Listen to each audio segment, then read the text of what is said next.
વડોદરા શહેરના વાઘોડિયા સ્થિત પારુલ યુનિવર્સિટી ખાતે ભણતા આંતરરાષ્ટ્રીય વિદ્યાર્થીઓ માટે ખાસ કોન્વોકેશનનું આયોજન કરવામાં આવ્યું હતું। દીક્ષાંત સમારોહ આંતરરાષ્ટ્રીય વિદ્યાર્થીઓનો યોજાયો હતો, જેમાં મુખ્ય અતિથિ તરીકે ભારત સરકારના વિદેશ મંત્રી ડોક્ટર એસ જયશંકર વિશેષ ઉપસ્થિત રહ્યા હતા। આ વર્ષે પારુલ યુનિવર્સિટીમાંથી 600 જેટલા આંતરરાષ્ટ્રીય વિદ્યાર્થીઓ જે ઉત્તીર્ણ થયા છે, જેમને કોન્વોકેશન અંતર્ગત ડિગ્રી એનાયત કરવામાં આવી છે, જેમાં ખાસ પારુલ યુનિવર્સિટીના પ્રેસિડેન્ટ અને સાથે વાઘોડિયાના ધારાસભ્ય પણ વિશેષ આ કાર્યક્રમમાં હાજર રહ્યા હતા। પારુલ યુનિવર્સિટી દ્વારા વિદેશી રાષ્ટ્રીય સ્નાતકો માટે વિશેષ દીક્ષાંત સમારોહનું આયોજન કરવામાં આવ્યું। 600 જેટલા વિદેશી વિદ્યાર્થીઓ ઉત્તીર્ણ થયા છે। ભારત સરકારના વિદેશ મંત્રી ડોક્ટર એસ જયશંકર સહિતના મહાનુભાવોએ મુખ્ય અતિથિ તરીકે ઉપસ્થિત રહી આ તમામ જે વિદ્યાર્થીઓ છે તેમને ડિગ્રી એનાયત કરી છે। 20થી વધુ દેશોના આંતરરાષ્ટ્રીય વિદ્યાર્થીઓની શૈક્ષણિક ઉપલબ્ધિ અને સાંસ્કૃતિક યોગદાનની ઉજવણી કરવામાં આવી। વિદેશ મંત્રી ડોક્ટર એસ જયશંકરે પ્રાસંગિક ઉદ્બોધનમાં ભારતની ઉપલબ્ધિઓ વર્ણવી તેમજ તેમના પડોશી દેશો અને વૈશ્વિક સંકટ સમયે ભારતે અન્ય દેશો માટે કરેલી કામગીરી જણાવી। વિશેષ કરીને તાજેતરમાં પહેલગામમાં થયેલા આતંકવાદી હુમલાનો ભારતે જે રીતે બદલો લીધો કે તે વિદેશી વિદ્યાર્થીઓ સમક્ષ વર્ણવ્યો। ઉપરાંત ઓપરેશન સિંદૂર સફળતાપૂર્વક પાર પાડ્યું તે વિશે પણ તેમણે જણાવ્યું। President Parul University, Dr. Devanshu Patel ji, the distinguished academic leadership of the university, sitting on the dais, faculty, family, and most of all, students. It is an enormous pleasure to address the convocation ceremony for foreign national graduates at Parul University. Understandably, it is an important event in Parul's institutional calendar. But more than that, it is a defining moment in the personal lives of those completing their degree.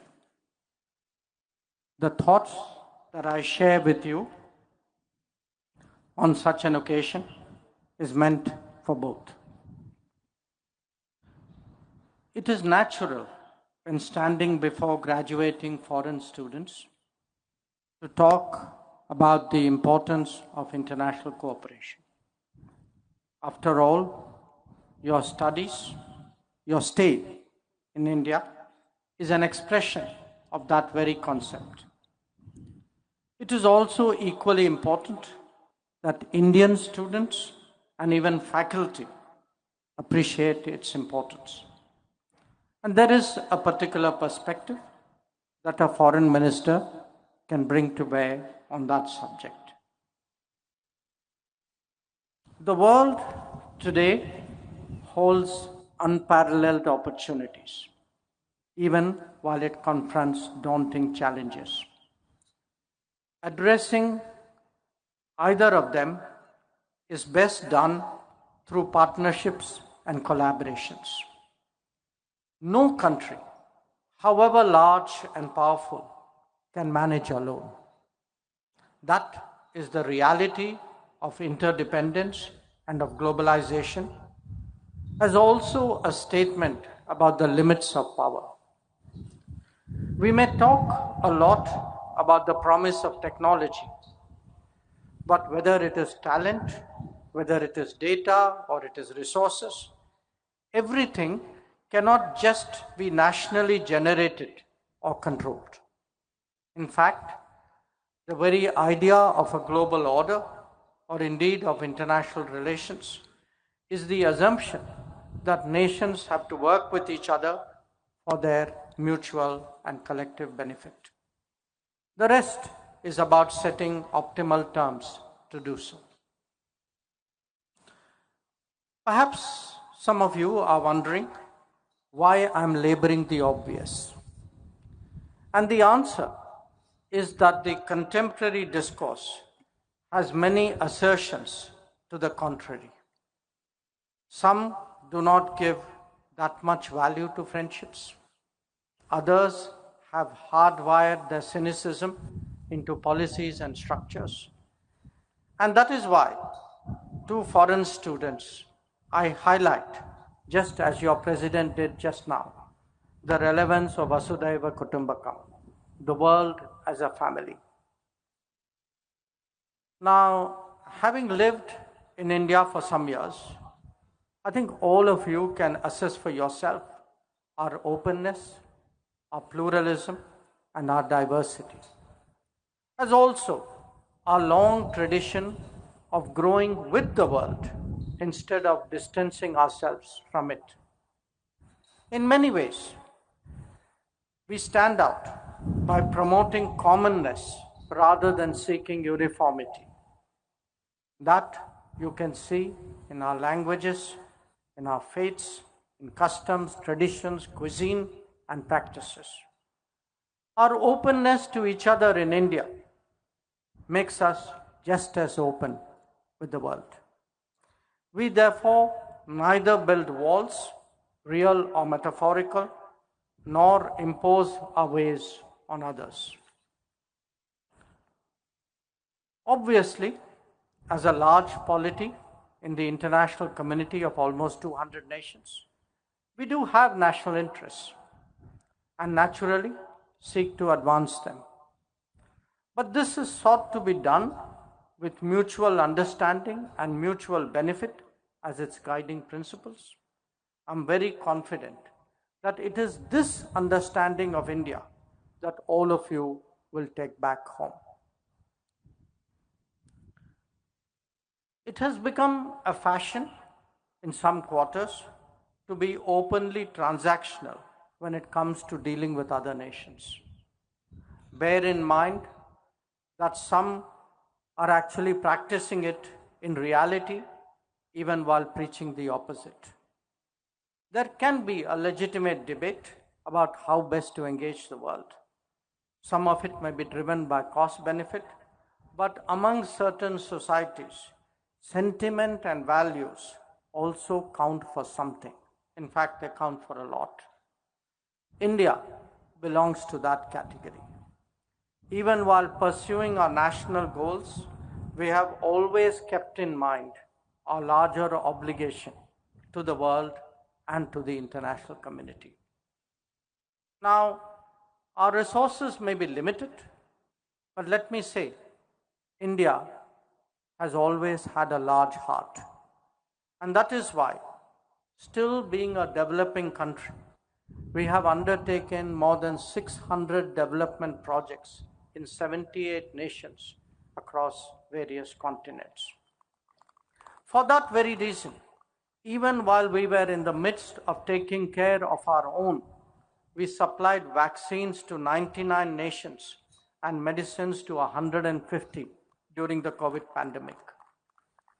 When we advocate the interests of the global South, it is for a reason that only a member of that fraternity can appreciate.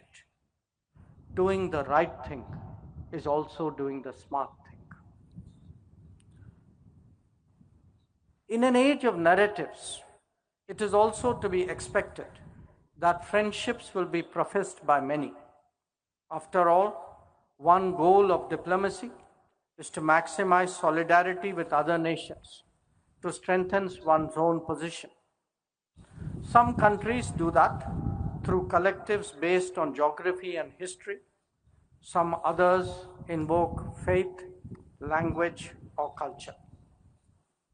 India's endeavor, even while building on bonds of proximity, sociology, and heritage, has been to promote goodwill through development.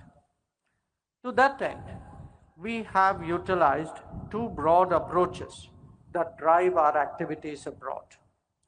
One is to share our experiences in a very concrete manner with partners, conscious that they are probably more relevant to their needs than those that our partners could access elsewhere. The other is to continuously strengthen capacity building so that partners have a better ability to evaluate and make their own choices. Together, what it does is to give our partner countries, especially those of the global South, more options as well as a stronger hand in negotiating with others in the world. Let me give you some concrete examples, starting with access to clean water. The Jal Jeevan Mission has in fact been a flagship initiative of the Modi government at home. Now, if you look abroad, that very objective has been executed by us in a major way in Tanzania, in Mozambique, in Maldives, and in Malawi. Or take electricity and its efficient transmission. Capabilities developed at home are being deployed today in Bhutan, in Bangladesh, Myanmar, Nepal, Nigeria, Benin, and Gambia. Or let me draw your attention to health, which is so much in our minds after the COVID pandemic. Indian pharmaceuticals have helped to keep healthcare affordable and accessible the world over. Our Bhabatron cancer treatment machines are today in use in Mongolia, in Uzbekistan, in Myanmar, and in Kenya, among others. Even our low-cost pharmacies, which are called Jan Aushadhi Kendras, are beginning to get attention abroad, starting with Mauritius. And in fact, the supply of Jan Aushadhi medicines is ongoing to Nauru and to Guyana. Our renewable experiences are also being similarly shared through the International Solar Alliance. Similarly, our disaster preparedness is being done through the Coalition for Disaster Resilient Infrastructure. Most important, digital public infrastructure, whose benefits all of you personally experience every day in India. It is today receiving global traction. Among those who have shown interest include Sri Lanka, Kenya, Tanzania, Colombia, Cuba, and Angola. The same logic is also visible when it comes to capacity building. Our objective is to create capabilities on a sustainable basis in other societies, drawing on our experiences and learnings. They can extend from the big to the small, from the complex to the obvious, from the creative to the routine. Be it engineers in Zanzibar or solar mamas in the Pacific, from vocational training to information technology, from improving tax systems to ensuring security, India's partnership footprint is large and growing. It spans the exchanges of trainers and students to ensuring distance education and virtual health training. So I urge you to recall the adage of giving a man a fish versus teaching him how to fish. We in India advocate the second, the lifetime solution. India's neighborhood has experienced this commitment to finding cooperative solutions more than any other region. In fact, the last decade has seen a real transformation in connectivity and contacts. There are today power grids, fuel pipelines, road, railways, and waterways that could not have even been imagined a decade earlier. In every crisis, we have stood together in this region for our collective well-being. It could be vaccine supply during the COVID, or fuel and fertilizer supply after the Ukraine war, post-earthquake response and relief in Nepal and Myanmar, or first responder endeavors in Sri Lanka, Bangladesh, and Maldives. Like in any grouping, there obviously has to be a mutuality of benefits and respect for each other's sensitivities. But given the turbulence that characterizes our contemporary world, this willingness to stand by each other will only become more important with the passage of time. Friends, trusted friends are usually found in testing times. This is both a personal experience as well as a policy reality. Often, we are confronted with natural disasters or even man-made situations that are beyond the national capacities of any country to cope. This could be an earthquake or a typhoon, a conflict or a pandemic, indeed, anything that is unforeseen and consequential. In such contingencies, the cooperative facet of world affairs comes to the fore. Relying on those more distant and less connected is no longer prudent. There is neither the same capability nor indeed the necessary empathy. India has certainly taken on much more responsibility in the last decade. It was visible when an earthquake recently struck Myanmar or when conflict zone evacuations took place, such as in Ukraine, or in fact during the Sri Lankan economic crisis.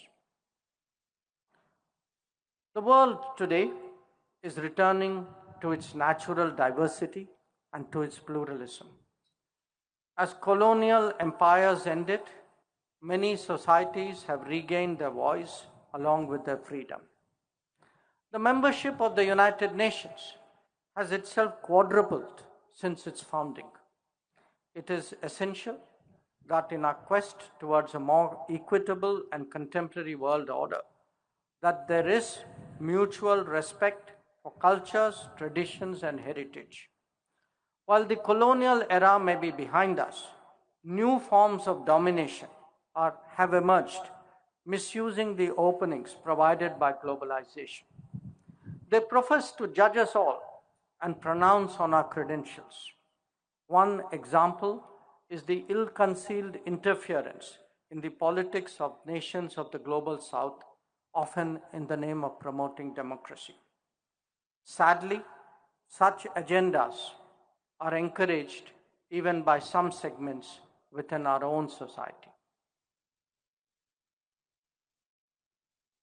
Mr. President, faculty, friends, foreign students studying in India have experienced firsthand a rich and vibrant culture.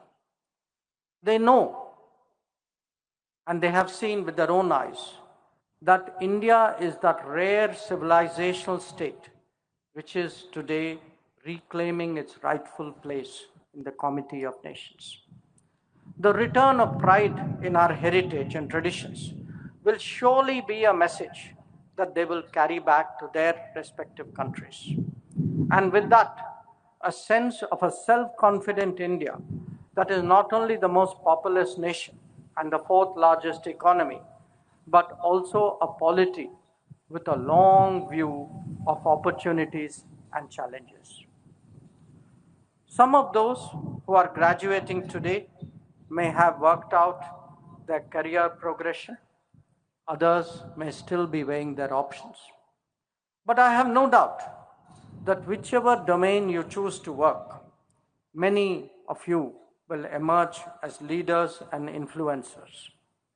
It is therefore necessary that you differentiate between day-to-day concerns, however dramatic they may be, and the more perennial issues that the world confronts.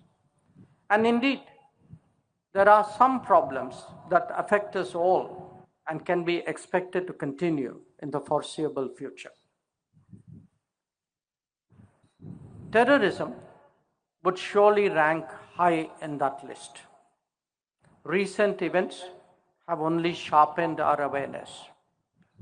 In Pahalgam, what we saw was an attempt to devastate the tourism economy of the Union Territory of Jammu and Kashmir, as well as an evil design to sowing religious discord.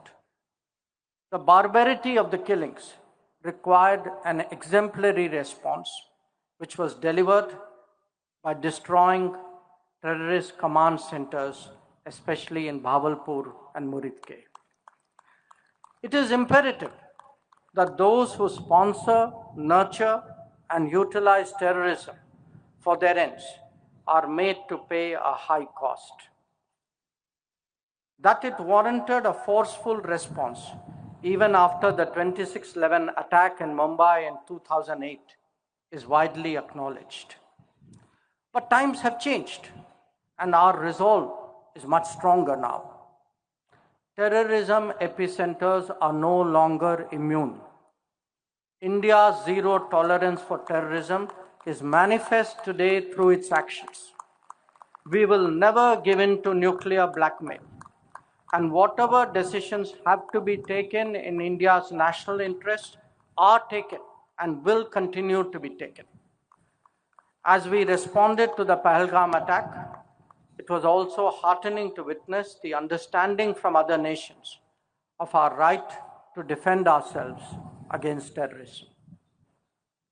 There are other pressing challenges too faced by the world, especially by our brothers and sisters of the global south. We all realized during the COVID pandemic how much our health security was dependent on others. The Ukraine conflict brought home the vulnerabilities of energy security. The shortage of fertilizers and the scarcity of food grains left many economies deeply impacted. Debt situations have worsened even as trade prospects deteriorated in face of financial decisions taken far away. And through all this, the pressures of climate change have grown steadily, although the resources to combat them have shrunk. I highlight these concerns not to alarm you, but to urge an awareness and understanding of the larger challenges faced by humanity. Each one of us, in whatever we do, can find some way of making a difference. Now, precisely because the world is so volatile and uncertain, it is essential that we consciously develop an approach of self-reliance, Atmanirbharta. This should not be confused for a rejection of international relationships or of insulating ourselves from the world. In today's context, it means having the essential capacities within our national control to the extent possible. Obviously, that would be more expansive in a case of a larger nation like India. But after the experience of COVID and the rampant leveraging of economic and financial tools, these are increasingly necessary precautions. Various countries will naturally give their own specific expression to this commitment, to this search for self-reliance. In India, it has primarily taken the form of what we call Make in India, as well as greater usage of our products and practices. Capabilities and confidence developed together, and advocacy of our talent and skills is very much a part today of India's development. In the recent counter-terrorism operations, Operation Sindhur, it was notable that our indigenous technologies played a very successful part. There could be no better refutation of those who publicly ran down Make in India and undermined national self-confidence. I really hope that students going back to their respective countries carry back this message, this lesson. It may enthuse them to think of similar endeavors at home. Just as nations have built their image, individuals too have their own branding. They develop their own reputation. Perhaps this is a moment to reflect on personal qualities, traits, and approaches. I strongly believe that young people should be optimists. They should be optimists because more than any other demographic, they aspire to a better tomorrow. But that effort should be rooted firmly on the ground in realism. When analysis is divorced from ground reality, it can only end badly. We have seen that to our cost in the early years after independence. At a personal level, allow me today to offer 3 thoughts for your pathway ahead.